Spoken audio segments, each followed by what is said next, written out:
Thank y'all for tuning into the Ask Ellie Show. I'm your girl, Ellie B, and this is episode 2, where we are talking about cutting soul ties versus the reset button. So today we're going to talk about what the reset button is and why we're even discussing the reset button. So first, let's start off with what our question was. Is it possible to rid yourself of a bad soul tie with a person that you're without doing away with the relationship? So what that sounds like to me is that you've got some bad things going on in the relationship and you want to know how to sever those negative, hurtful, bad ties that you have with that person, so that I'm guessing the relationship can maintain on a positive note, right? The relationship can move forward on a positive note. First and foremost, I'm going to answer the question with no. Is it possible to cut soul ties with somebody and stay in the relationship? Well, let me not say no. It is possible. It's definitely possible to do so, but should you? No. Why would you want to cut the energetic relationship, the energetic ties that you have with somebody that you intend to stay with? That doesn't make any sense, right? You don't want to cut the emotional ties, those energetic ties that bound you two together if you want to stay together. But what it sounds like to me is that there are some things about this relationship that you want to do away with. So what I suggest is that you use the process of cutting soul ties, use that process in your relationship. So I'm sure you're like, Ellie, what does that mean? Like, how you gonna tell me not to cut the ties, but then you tell me to use the process for cutting ties in the relationship, but stay? Doesn't make sense, right? But let me get a little bit clearer. Sometimes in a relationship, you actually, not even sometimes, oftentimes in relationships, you're gonna come up against some things, right? There are gonna be some issues that come up that can cause a lot of problems, right? And that sometimes if you don't get to the root of them, if you don't move past them, they will fester, and they will continue to fester in your relationship and bring it downhill, right? So I think that sometimes, not even sometimes, I believe that it is necessary to hit the reset button. What is the reset button? Well, and my husband and I, during our first year of marriage, we had some things that were coming up that we had dealt with, like that had been coming up since like while we were dating, right? It was just things that we thought we had gotten past, and it just kept coming up. Because sometimes things like that happen, right? Where you think you've gotten over an issue, think you've worked through it, and it just keeps coming up over and over and over. It just keeps coming back, right? Like you cannot get rid of it. You're like, what the heck? We had an older couple that talked to us. We explained what we were dealing with, and this older couple gave us some really, really good, vital advice that we've actually shared with a lot of other couples that have come to us with some of their issues. That advice was to press the reset button. Reset button. And I know you're probably like, all right, Ellie, what does that mean? What you mean press the reset button? And how does pressing the reset button correlate to not cutting soul ties with somebody that I'm in a relationship with, right? And maintaining that relationship. Well, the reset button is this. The reset button is exactly what it is.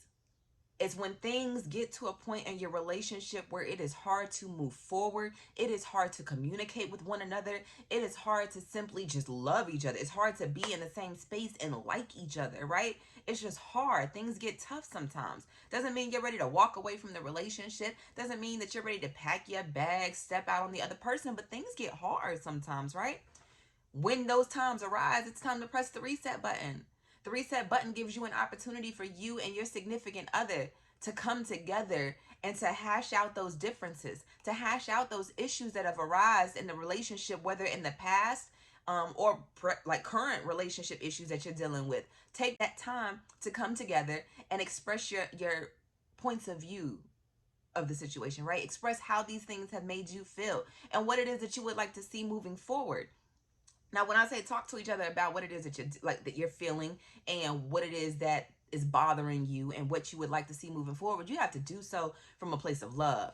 Oftentimes, when people talk to each other in these relationships, when they want to talk about what they need and what they want to see changed, it's more or less from a selfish perspective, right? A selfish standpoint. Like, I need you to change for me. I need this because this is what I want. You have to stop doing this because I don't like it, right? But instead of doing that, we got to learn how to talk to each other from a space of love. So instead of like coming at a person and saying like, you always do this, and this, say, it would be better if we did this. Like, I don't know, but figure out ways that you can talk to each other in a way that is encouraging, right? That you're showing that you're wanting the change to take place so that the two of you can move forward and grow amicably, right? So, reset button. It's no different than when your phone starts like acting real slow, your phone's not working right. You know what I mean? And what do they tell you to do when you call up service, customer service, and you're like, yo, my phone is bugging and I don't know what's going on? They tell you, did you try restarting it? Did you reset the phone? Same thing with your internet. When your Wi-Fi not working like it's supposed to, what do? They tell you to reset your modem, right? Reset the modem.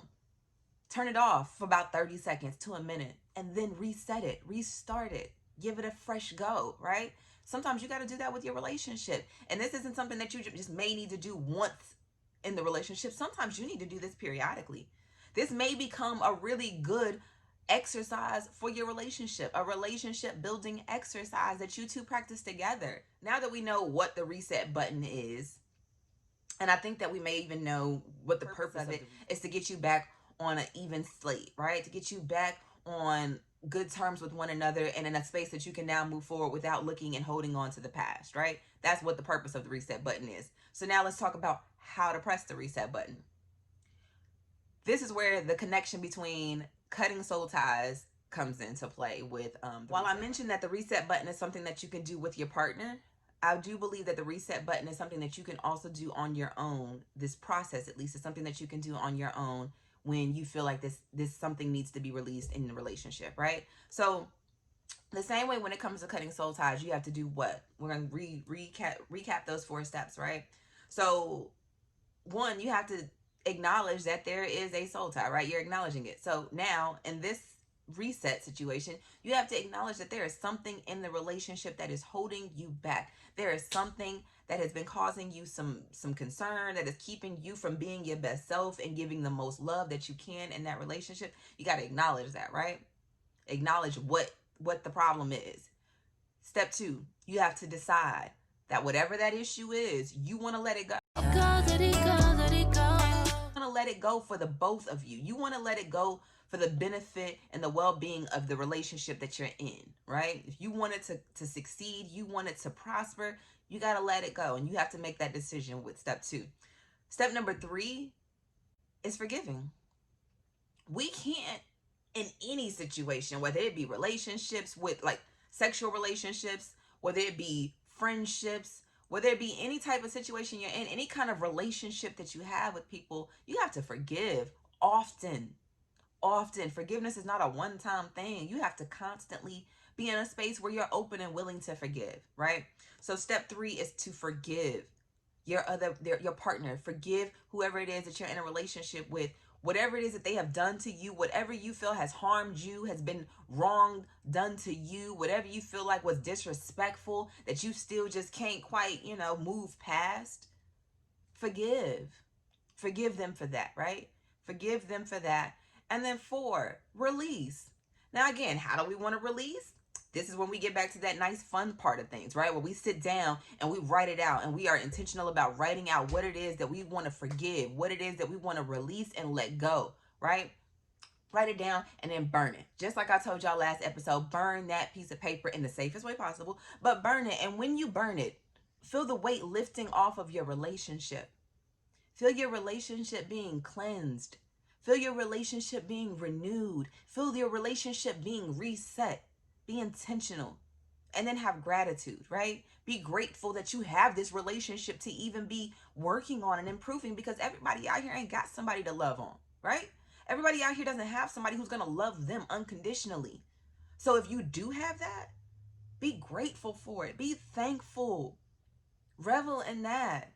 Instead of whatever problems you got going on, figure out how you can hit that reset button, because you definitely do not want to be out here cutting ties with the person that you intend to stay in a relationship with and think that that's going to cause your relationship to prosper, because baby, that's going to cause you even more problems. Think about it. There's no difference than when people talk about going and like saging. I remember when I first started to get into sage smudging, right? And I would see all these people all over the place smudging, and they like, yeah, I'm out here smudging. I'm cleansing my energy, clearing my space, right? But all they were doing was using the sage. Some of them weren't even opening up windows and doors, right? So they out here just moving, shifting energy around, but not giving it the space to move out. of their space, right? But not only that, after you cleanse, after you have removed the energy, you got to welcome back some positive energy, right? This is why you got to follow up with some Palo Santo or something. I know this is random, just a little side note, but that's why you got to follow up with some Palo Santo or some sweetgrass or something to then bring in, usher in the positive energy. You can't just clear negative energy and think that that open void space is now going to be filled with nothing but what you hope for if you're not intentional about it, right? So let's be intentional about everything that we're doing. If y'all don't take anything else away from me and what I talk about in these episodes, intentionality is key in everything in life, intentionality. But let's get back to it. You don't want to be out here cutting soul ties with the person that you're married to, that the person that you are in the committed relationship that you intend to stay in. Because now that you've cut that tie, what are you doing? You are opening up yourself to now build a connection and to form a bond and an energetic tie with someone else. All you're doing is now opening the door. You're opening the door for someone else to come into your relationship, for somebody else to now get into your feelings, get into your heart, and get into your mind, right? You don't want that. Not if you plan on staying in the relationship, right? So y'all, let's be smart about it. So back to the question. Let's recap. The question was, is it possible to rid yourself of negative soul ties with somebody and still maintain that relationship, still continue to be in the relationship with them? I say no, that you should not do that. You should not cut soul ties with somebody you want to stay with. However, I suggest using the reset button because I completely understand why someone would think that it was important to cut soul ties, negative soul ties with somebody in order for the relationship to continue to prosper. But no, let's hit the reset button and let's move forward. Let's give each other that clean slate. And if you guys need to do a reset button, you might even want to make it a part of your lifestyle with your partner, that every so often when something is coming up, you're going to hit the reset button. You're going to do a purge. That's another way to look at it, right? A reset button is a purging opportunity. It's an opportunity to get it all out on the table, to understand where each other is coming from, to understand how the other person feels, right? Acknowledge that and then forgive and move forward. Releasing the past, because see, I don't know if y'all ever heard it, but there's a quote that says, don't quote me on this, but I'm paraphrasing here. There's a quote that says something along the lines of, the biggest enemy to forgiveness is our memory. Something like that. Pretty much what it's saying is like the thing that's the hardest about like moving forward, the one thing about us that makes it hard for us to be able to fully forgive others is our memory. The fact that like we keep this in our mind, right? Trauma, hurt is all stored like in our mind and in our bodies. If we don't release that, it just stays within us, right? And it moves on from the next relationship to the next. So hit the reset button, right? Hit the reset button. And what I will say in closing is that it would be beneficial, in my opinion, to go back and make sure that the reason that you're not having issues in the relationship that you're in now isn't due to the soul ties that you haven't cut from the previous relationships. Because if that's the problem, then you need to go back and cut those initial soul ties and then come back and do this reset button with your significant other. So that is my advice. Again, this is your girl Ellie with the second episode of the Ask Ellie Show. Today we talked about the difference between cutting soul ties with somebody you're staying with versus hitting the reset button. Again, y'all hit the subscribe button, hit the like button. Go check me out on Spotify. If you can't watch the video, you don't get the opportunities. If you're at work and you want to make sure you're not missing anything, check it out on Spotify podcast and also on the Apple podcast. Again, this is your girl Ellie B. Love and light, y'all.